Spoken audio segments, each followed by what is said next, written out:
Well, what's up, guys? Brian here, the 3 Topics Gamer here to share with you another one of my 3TG channel game reviews to share with you guys today.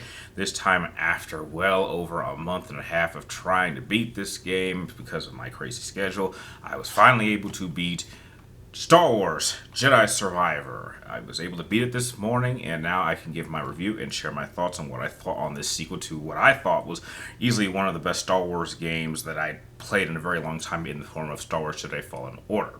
So if you do happen to enjoy this review by the end, please do not forget to like, share, and subscribe to keep track of me on my future videos. And remember, if you have any ideas for future reviews, rankings, or just reactions in general, or just discussion of videos, please let me know in the comments down below, and I will try to get those videos up as soon as I can. Now, I will just say this was easily one of my most anticipated games of this year, and now having gone through it, while I think that this is kind of on par with, I would say, Fallen Order as a whole, there's no question that in its current form, especially on PlayStation 5, this is still another great game. And I can say, without even giving too much spoilers on the story, that the way this game ends definitely leaves a possibility that we most certainly will get a third game in this series. So I do like the idea that we probably will have a very successful and very entertaining and very well-made series of trilogy for a new Star Wars franchise series, or I should say like a mini-series in general. So to start off, I'll go into everything I liked, or just basic information, starting with the plot.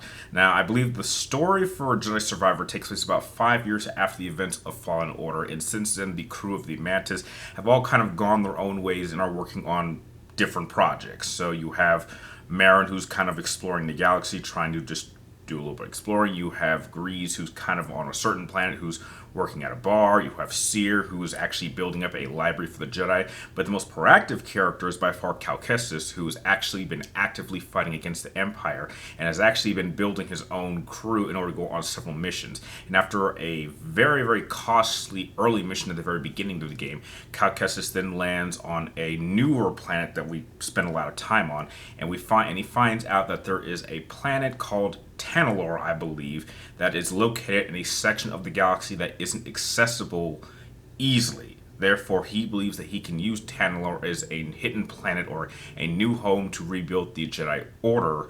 And in order to in order to get to Tanalorr, he has to recover 3 compasses that will give him directions on how to actually reach it. Now, unfortunately, this puts him in conflict with a Jedi that he discovers who was in hibernation, who was the original founder of the planet of Tanalorr. And so he is now in conflict with this Jedi from the High Republic in order to find a way in order to get to Tanalorr and claim it for whichever purpose that they need it for. I think the story was very, very well done. I thought it was great. One thing I think this game did incredibly well is the character development for a lot of the main characters. I think that the theme of this story in terms of Cal Kestis is how far are you willing to go for your goals. And I would say that the progression of Cal Kestis as a character went in a direction that I was very, very pleased with. He actually ends up doing some pretty dark things, and so his character isn't so much purely good. He has to make a lot of really questionable and costly decisions, and this starts to wear on him, and you get to see this in his performance. I thought that was absolutely handled. I thought the rest of the crew of the Mantis, even though they are not given as much screen time as Cal Kestis, I think when they're on screen, they handle their roles absolutely well. I thought the progression of Marin was great. It was great seeing her in combat. I thought Seer taking kind of a leadership role in terms of trying to rebuild the Jedi Order, I thought that was great. I thought Grease was entertaining as well. One of the newer characters who shows up is a character named Bode, who isn't really given much to do early on, but you can tell there's definitely more to him, and when it's finally revealed exactly what he's all about, it does have a pretty significant impact, and it has some pretty serious consequences for a lot of real main characters.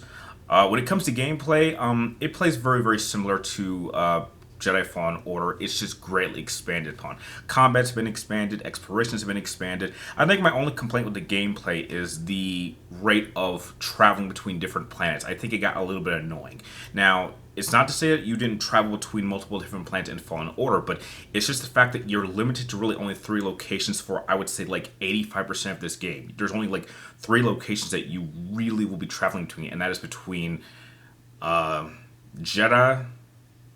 There's like a main planet like that. I'm like that I'm forgetting, and then like a shattered moon that's close by, and it's just the constant jumping between these three locations, and you're kind of going back and forth. And I think that just kind of got annoying. And it really wasn't until the end that you're giving like a couple of new locations that you can explore, but by that point you're kind of in the end game. So I just wish that there had been more locations that we could have explored. Now I will say this, that the areas that we do get access to are greatly expanded upon. I mean, the maps in Fallen Order were impressively big. They definitely expanded that greatly. There is so much to each of these planets to explore. There's so many secrets, there's so many different activities, there's so many side missions that you have access to, that if you choose to actually go on these side missions and complete them, it'll actually give you certain perks. Now when it comes to combat, one thing that they certainly did expand upon is the style of combat. Instead of having the traditional single blade and double blade that we had in Fallen Order, they now have 4 different stances in the form of single blade, double blade, dual blade, and cross guard, and a 5th one that I want to keep secret because I think it was actually a very unique combination. And each one of these different styles has strengths and weaknesses, and so knowing which stances to use in certain situations is very, very key to getting some of these very, very difficult battles. And I would say, depending on your difficulty, the enemy variety was also greatly expanded upon. This is definitely something that you will need to kind of find your particular stance that you like to, and then you really need to work on how to master in certain situations, because that very much is key. Like even far into the game, I was having difficulty getting through some of these battles. This was not an easy game to get through, and I do like the challenge factor. Performance-wise and visually, this game was absolutely gorgeous. I know that early on there were a lot of complaints from a lot of other gamers that they'd been having a lot of performance issues. I didn't necessarily have any main issues for a majority of my playthrough. It ran pretty smoothly. However, I do recall there was only one time where the frame rate did slow down a little bit, but since I was playing on my PlayStation 4, and I'm sure by the time I got done with it, there were been like a number of patches that have been released since then, my gameplay experience for the entire playthrough, for the majority of it, ran very, very smoothly.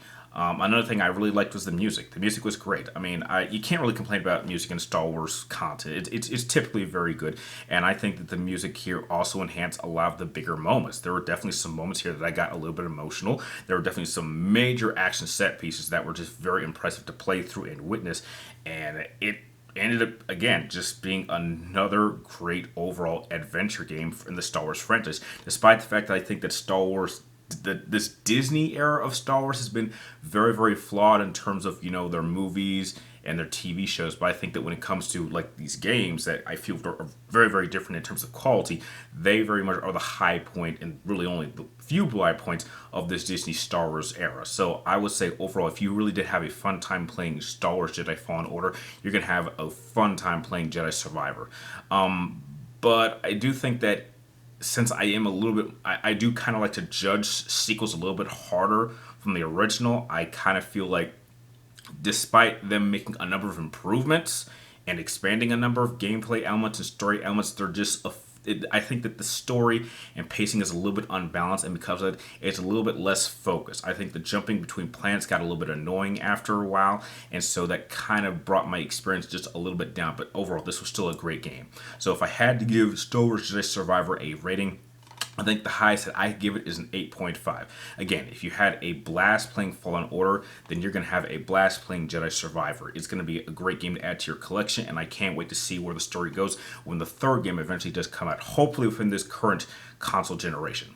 So that is my thoughts on Star Wars Jedi Survivor. How have you guys had a chance to play it? What were your thoughts? Make sure you share them with me and everyone else in the comments down below. And like always, thank you guys for watching. You're awesome, and I'll catch you all guys next time.